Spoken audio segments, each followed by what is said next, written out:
Hi guys, today we're going to do the lightweight K Cup Tokyo Expressway south clockwise circuit.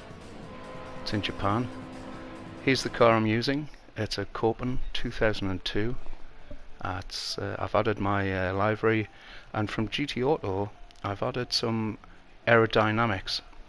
Now I'm going to let you into a Gran Turismo secret here, and if you're watching this video I think you're quite entitled to know about the secret. You can add a lot of parts obviously to the car to increase the performance, to increase the power, to increase the torque. Now GT Auto, you can add aerodynamics, and by changing the aerodynamics of the car, even when it's got the spoiler and the diffuser and different things, if you actually change them and adjust them, you can actually reduce the PP of the car. So if you can add aerodynamics and then set it to the worst PP setting, it gives you more PP to play with. It means you can add more brake horsepower, more horsepower to the car, more torque, or whatever it is you want. You might want better brakes, but the brakes without the aero, it's going to take you over. So we're limited to 400 performance points for this particular race, for the K Cup. So my objective is to increase.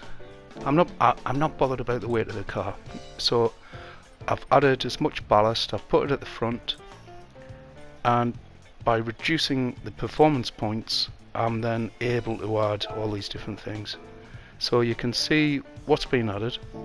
Now I'm just trying to find out, I think the intercooler is probably going to be the best option, because it just adds a tiny bit of PP, and we're still within the 400. I'm not bothered about lightweight.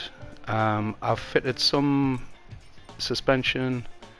We've got some pretty good kit on the car, and this I have tried this event a couple of times now with different cars, and I was struggling a bit, and I was thinking how we're going to do this. So I remember from back in the day in the old Gran Turismo, there was actually events that were just for the Copens, and I've driven it before. I know the Copen, I know a little bit about it. So there's the upgrades there. Now I'll show you what settings I've got for the car. So this is the setup. I've reduced the ride height, increased a lot of stuff. It's all there. You can just pause it and have a look. So let's see how we do. I feel like I've got a lot more brake horsepower now. The previous car I used, it only had about 105 brake horsepower. So let's see how we do now.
Now, I just want to mention something, that sometimes, especially with this corner, you're better off not trying to just cut in and gain the advantage. You can be better off just staying behind the car in front, and then you're going to get a slipstream all the way along the next part. Especially if, like here, there's a couple of cars. You can use the slipstream because some of the cars might be a little bit quicker, and that's just going to help you along this whole section, and it's a long section. So just after the hairpin, if there's a car in front of you, if you can see, it's an easy overtake to around the hairpin. Don't need to do it. Just stay behind that car and use the slipstream, and that can like catapult you, give you better times, and reduce your whole circuit lap time.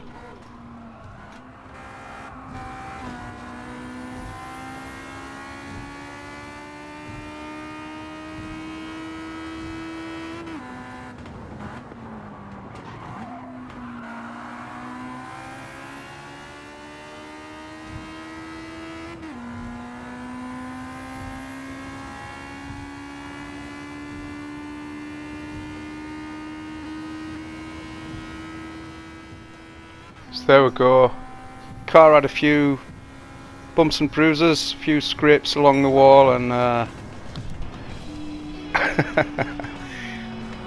but the result was there. So I'm sure if you're a better driver than me, it'll probably be a lot easier. So anyway, thanks for watching.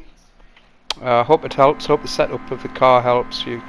There are other cars you can use, but I just sort of used the Copen because it's a bit more nostalgic for myself. So anyway, enjoy Gran Turismo, and see you next time. Bye for now.